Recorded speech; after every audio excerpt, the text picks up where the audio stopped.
The carrots, known as jazar ahmar, are stocky and rugged, as dark as wine, shading from red into purple. This may be the closest they get to the color of their ancestors, the primeval carrots that were first cultivated about 1,000 years ago in what is today Afghanistan and later sown throughout Arab lands. A 10th-century Baghdadi cookbook dedicated to the food of the caliphs quotes the poet Kushajim rhapsodizing about a cold dish of carrots, cut into coins, as dinars of carnelian, raw, they're dauntingly tough, as hard as beets. The Palestinian chef Judy Kalla, who was born in Syria and now lives in London, inherited a recipe from her teta Najla, her maternal grandmother, for jazar ahmar stuffed with cinnamon-scented ground lamb and rice, simmered in tamarind and lemon and given a lashing of garlic oil suffused with dried mint. But when Kalla first tried to recreate the Gazan dish for her 2018 cookbook, Baghdadi, she found the carrots almost too dense to core.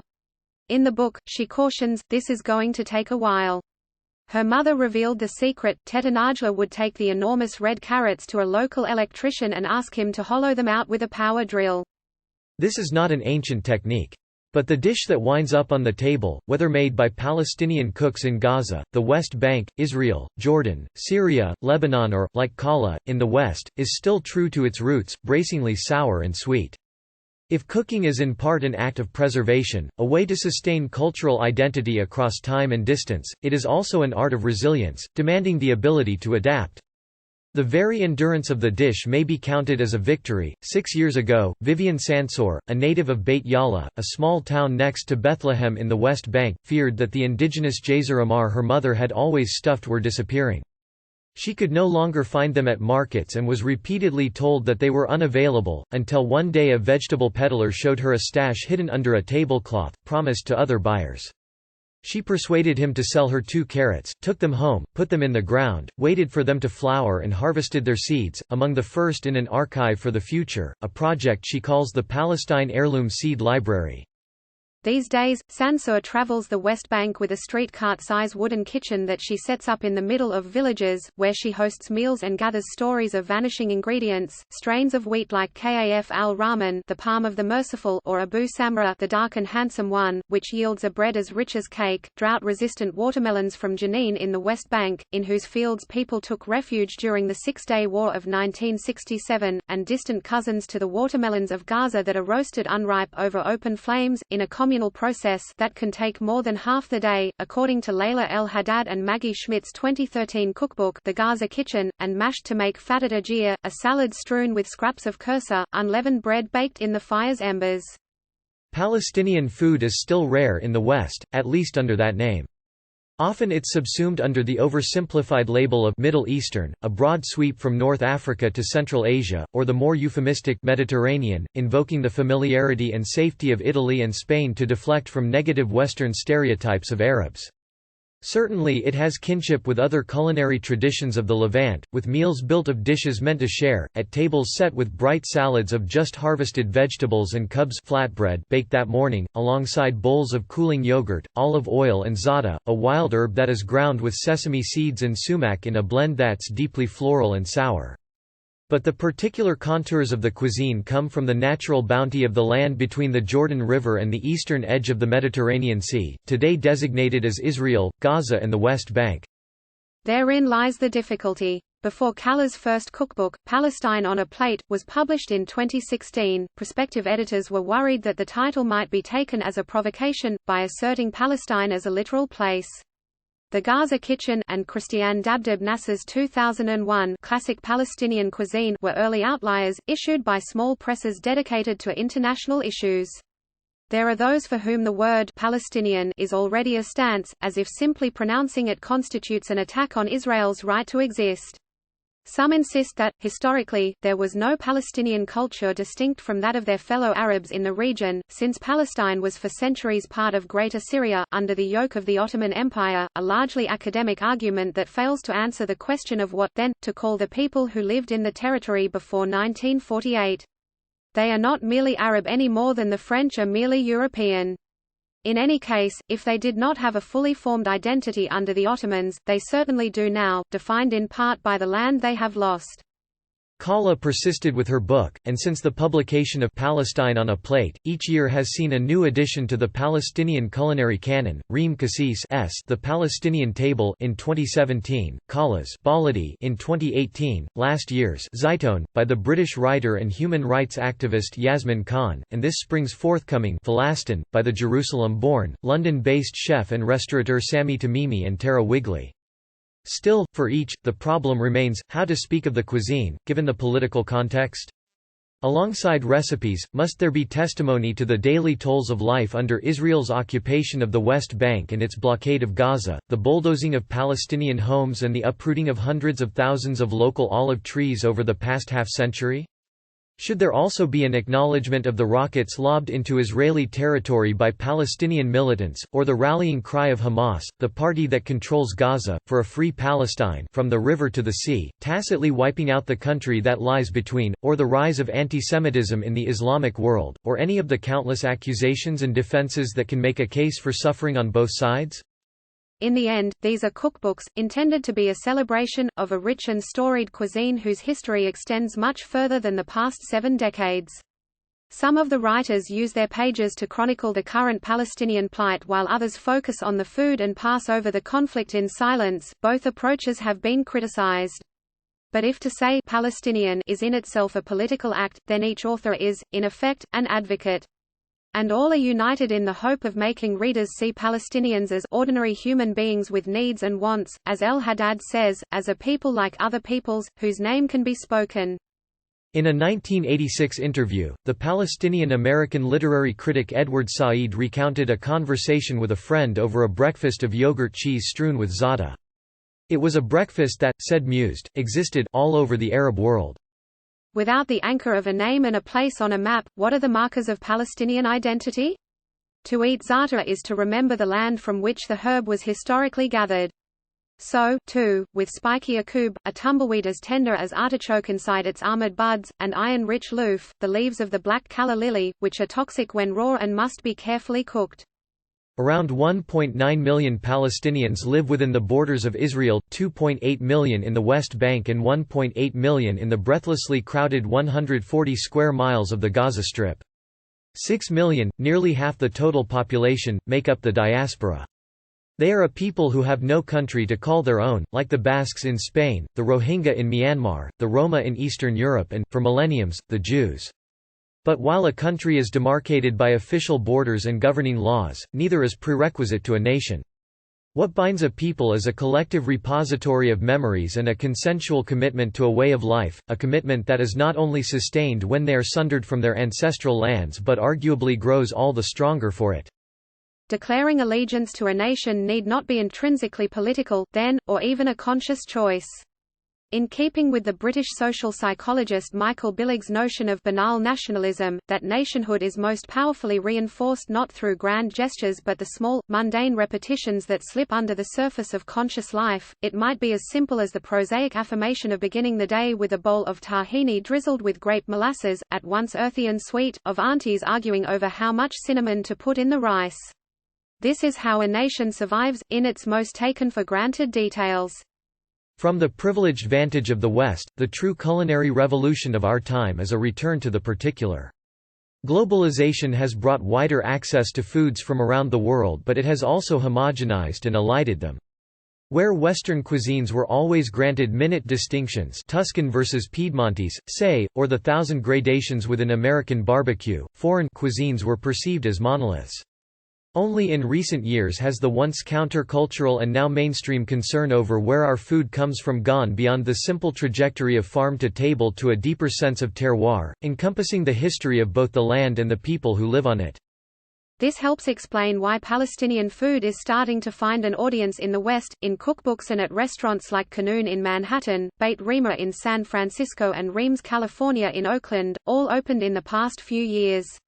Reams has drawn protests because it features a mural of Razmir Oda, a Palestinian activist who was convicted in Israel, some believe wrongly, for involvement in a 1969 bombing that killed 2 university students.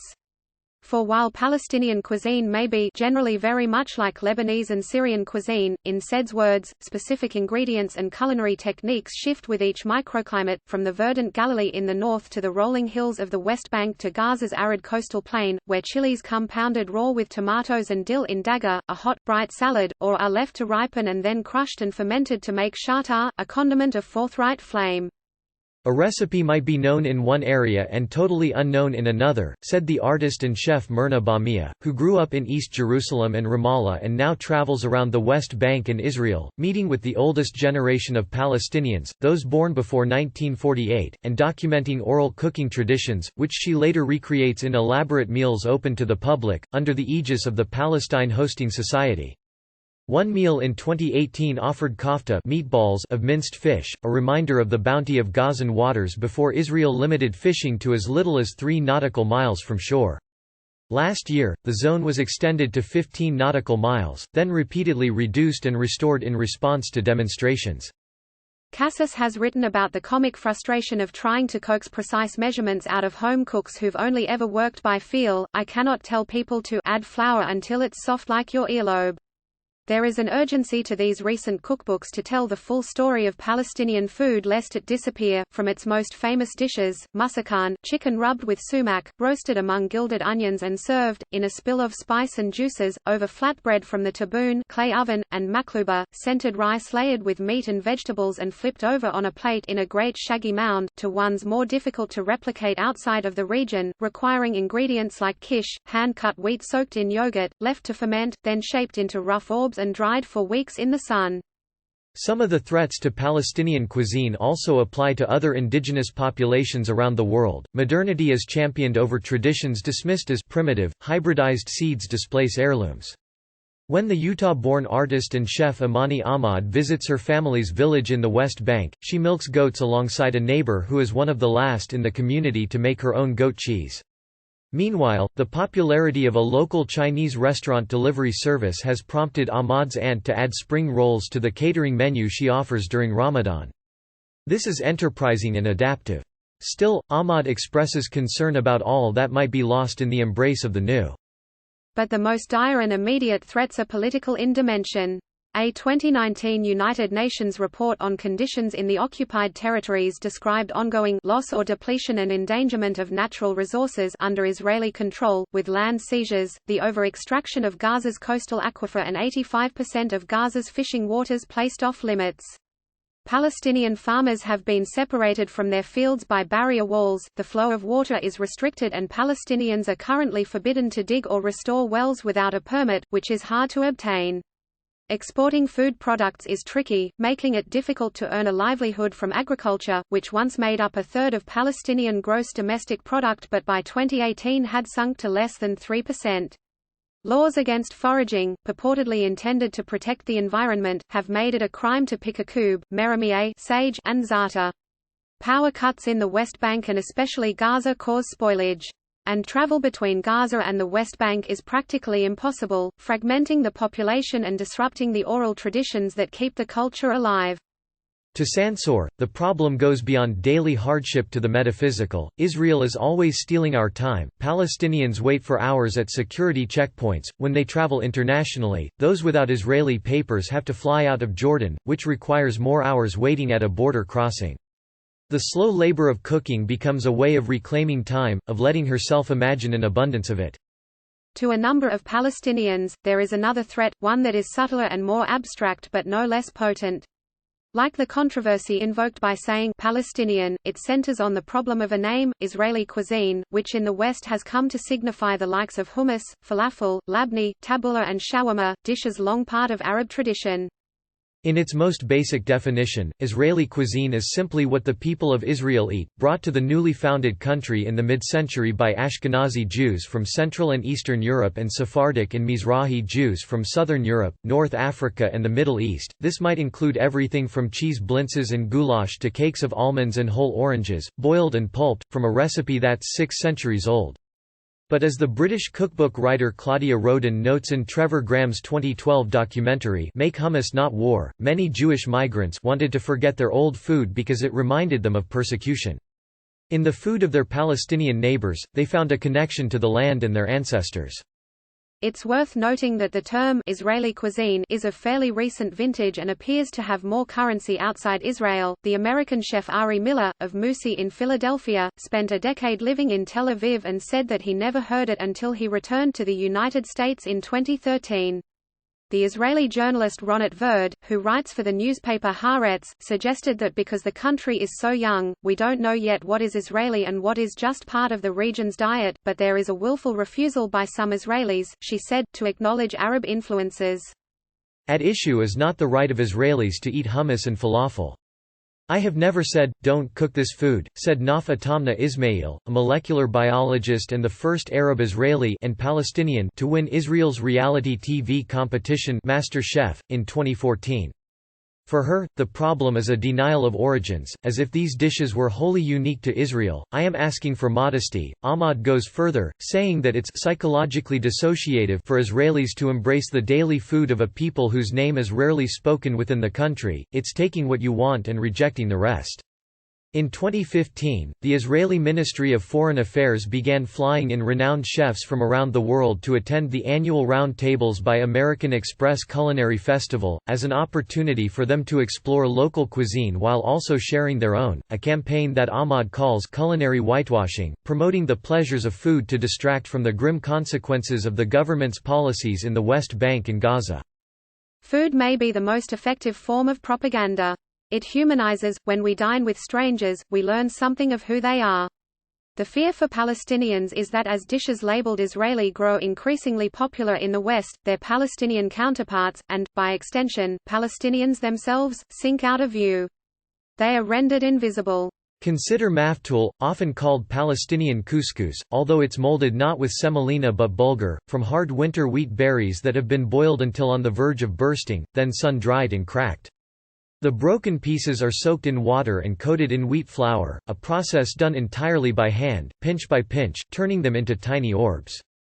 Beyond shape, maftool has little in common with what has been marketed in the West as Israeli couscous but is known in Israel as titim, little crumbles in Hebrew, or, more colloquially, as Ben-Gurion rice, named after former Prime Minister David Ben-Gurion, who in the 1950s, during a time of austerity and rationing, asked Osam, a local company, to come up with a cheap, machine-extruded alternative to rice.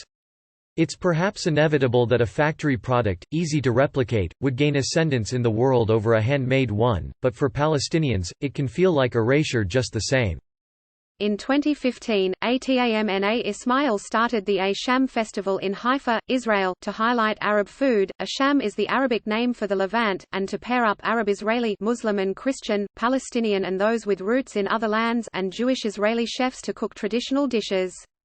As portrayed in Beth Elise Hawke's documentary Breaking Bread, which premiered in Haifa last fall, the festival is an exuberant success. One chef, the son of a Jew and a Catholic, says cheerily, "Even my godfather is Muslim." Another, a Jaffa, Israel-born Palestinian, reminisces about his multicultural childhood. "In our neighborhood, we spoke Arabic, we laughed in Hebrew, we cursed in Romanian."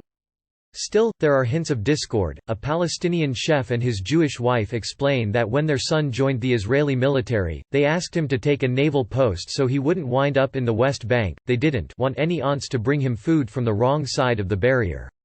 On camera, Atamna Ismail laughs over what is politically correct to order when an Arab salad of chopped cucumbers, tomatoes and onions is listed on the menu as an Israeli salad, but in a more recent interview, with the Israeli newspaper Yedioth Ahronoth in October, she was more vocal about the discrimination she's experienced as an Arab in Israel, adding, "And now they come and also take my food." Last year, the festival was suspended after local government funding was cut. El Haddad questions the feel-good, hummus kumbaya narrative of bringing together Palestinian and Israeli chefs without addressing the underlying inequity between them, arguing that such gestures are mere optics because the situation on the ground doesn't change. "Who doesn't want to move forward and forget what happened?" she said. "It's like white people in America saying, 'Why are black people so angry?'" At the same time, candid dialogues between Palestinian and Israeli chefs are beginning to take place. In 2016, the Metropolitan Museum of Art in New York hosted a dinner and discussion with El Haddad, her co-author Maggie Schmidt and Yotam Ottolenghi, the Israel-born chef who is a partner in the Ottolenghi delis in London with the Palestinian chef Sami Tamimi. Last year, Cassis cooked alongside the Israel-born chef Michael Solomonov of Zahav in Philadelphia, the chef perhaps most identified with Israeli cuisine in the United States and a friend of hers. The event, at the James Beard House in New York, bore the title Breaking Bread, no connection to the film, with proceeds going to an organization working toward reconciliation, made up of Palestinian and Israeli families whose loved ones have died in the conflict. I don't think either of us think that we will break bread and then there will suddenly be peace. Solomonov said. But we can start with the bread. There are other ways to raise awareness, to spread your culture and have people know you as a person, Cassis said.